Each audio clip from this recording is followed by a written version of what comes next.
Assalamualaikum warahmatullahi wabarakatuh. Kepada Bapak, Ibu, dan rekan-rekan semuanya, di sini saya akan menjelaskan bagaimana editor dan section editor memproses artikel dari artikel tersebut disubmit oleh author, lalu memprosesnya, ini mereviewnya, terus formatting hingga akhirnya nanti diterbitkan. Di sini kami menggunakan jurnal yang bernama JONEM, di Journal of New Energies and Manufacturing.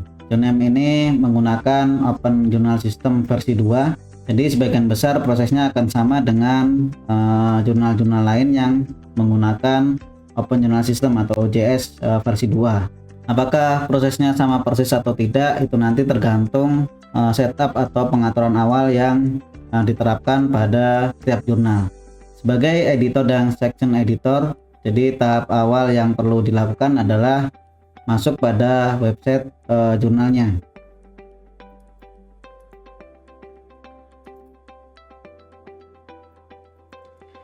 Setelah masuk pada jurnalnya, kita bisa login ya, di menu tab login juga ada. Nah, kita bisa login di sini atau di sini. Nah, setelah login, nah di sini akun saya tadi adalah sebagai editor in chief. Jadi kalau di jurnal kan ada, sini saya lihat untuk editorial team. Di sini ada editor in chief, lalu ada managing editor, lalu ada editorial board. Nah, editor in chief dan managing editor ini adalah sebagai editor ya. Jadi ini muncul di sini ya sebagai editor. Nah, hanya saja yang editor in chief ini memiliki akses untuk jurnal manager. Sedangkan yang editor tadi yang misalkan untuk ini ya Pak Agung ini hanya sebagai editor, jadi tidak memiliki akses untuk jurnal manager. Untuk yang di editorial board, nah ini adalah sebagai section editor. Nah, bedanya di sini untuk editor itu dapat mengakses artikel dari artikel tersebut disubmit oleh author sampai menerbitkannya. Nah, itu bisa dilakukan oleh editor. Sedangkan untuk section editor dapat mengakses artikel ketika sudah ditugaskan oleh editor. Jadi kalau editor sudah menugaskan section editor, jadi salah satu ini ya, itu baru section editornya dapat mengakses artikelnya, jadi melanjutkan prosesnya.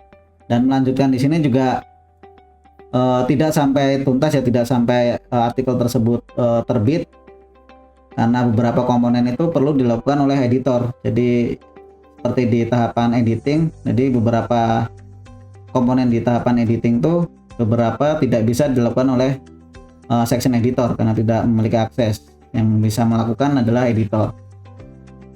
Nah, jadi itu adalah perbedaan dari editor dan section editor. Nah, lalu bagaimana proses ketika kita menerima sebuah artikel dari author? Di sini adalah tampilan pada editor. Jadi nanti editor dapat melihat progres artikel saat ini ya. Jadi artikel yang belum diproses atau bertempat di unassigned, ini sebanyak 6 artikel. Lalu artikel yang berada pada tahapan in review ini ada 2 artikel. Di sini ada in editing. Nah, ini masih tidak ada artikel di sini ya. Jadi in editing ini proses setelah review, jadi sudah melalui proses review. Nah, editing ini adalah persiapan untuk penerbitannya. Sebagai editor maka kita prioritaskan untuk memproses artikel yang belum ini ya sama sekali diproses ini. Oke, ini saya klik. Ini saya sebagai editor ya. Jadi ini saya klik. Ini untuk detailnya kan terlihat ya seperti ID, terus tanggal submitnya kapan, terus nama autornya, dan ini judul-judulnya ya. Nah, di sini saya menggunakan judul yang sudah saya siapkan sebelumnya karena untuk simulasi ini ya, untuk tutorial. Maka saya contohkan untuk misalkan saya ingin memproses ya, ingin memeriksa untuk jurnal yang ini misalkan. Ini maka saya klik judulnya ini. Di tahap awal ini, tahap awal pemeriksaan, jadi editor melakukan pemeriksaan tahap awal ya. Nah, yang dilakukan adalah melihat jadi kelengkapannya. Jadi di sini ada file artikelnya. lalu ada supplement file. Nah, supplement file ini berupa surat pernyataan dari penulis. Nah, ini juga harus ada. Nah, ketika sudah lengkap, maka bisa memeriksa ya. Atau ketika misalkan belum, nah ini bisa meminta kepada author untuk mengirimkan suplemen filenya ini. Jadi file pendukungnya ini, yaitu berupa surat pernyataan penulis.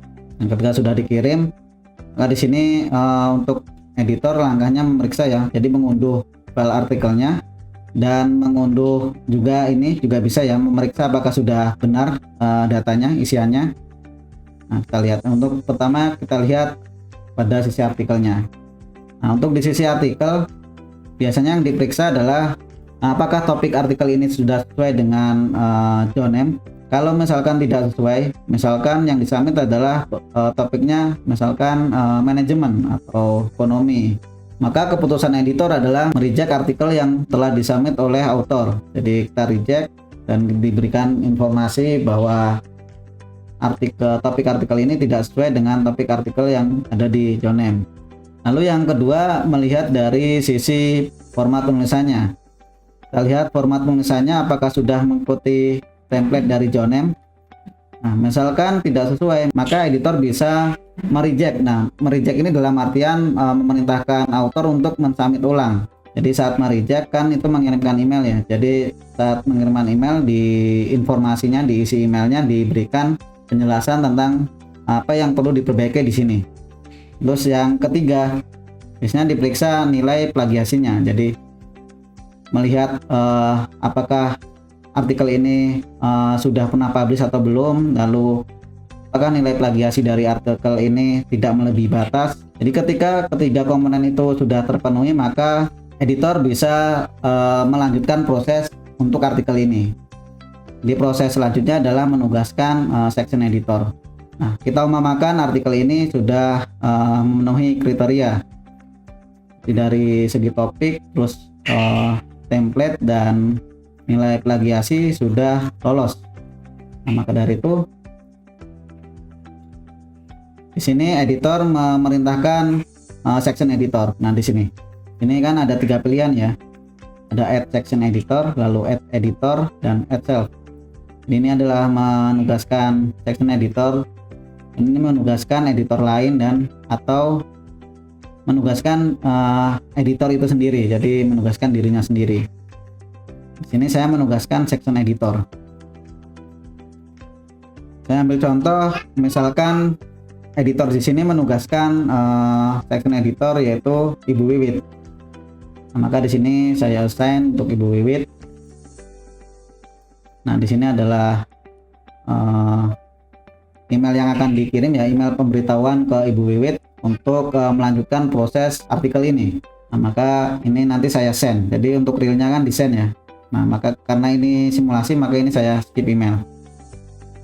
Oke, di sini sudah tercatat dan sini otomatis nanti terchecklist untuk review dan editing. Di sini editor juga bisa membatalkan ya, menghapus atau delete. Misalkan ada kendala, terus Ibu Wiwitnya tidak bisa menjadi section editor yang melanjutkan proses artikel ini, maka editor bisa menghapus section editor yang sudah dipilih dan menggantikannya. Setelah saya memilih section editor, saya klik record ya untuk menyimpan, merekam bahwa saya sudah memilih section editor yang bernama Ibu Wiwit. Sampai sini tugas dari editor ya, di tahap pengecekan awal sudah selesai ya berarti. Nah, nanti tinggal dari editor memantau berjalannya proses artikel ini. Jadi memantau di tahap review, terus di tahap editing, nah hingga artikel ini diterbitkan. Misalkan tidak ada tanggapan ya, jika sudah beberapa hari tapi tidak ada tanggapan dari Ibu Wiwit, nah editor juga bisa mengingatkan kembali ya, mengirim email kembali ke Ibu Wiwit. Nah, di sini bisa menambahkan informasi yang diperlukan lalu mengirimnya. Nah, kita anggap di sini Ibu Wiwit sudah mengetahui menjadi section editor untuk artikel ini. Jadi bersedia melanjutkan proses untuk artikel ini. Nah, di step selanjutnya saya akan login sebagai section editor, yaitu sebagai Ibu Wiwit. Jadi menjelaskan bagaimana proses yang dilakukan oleh section editor.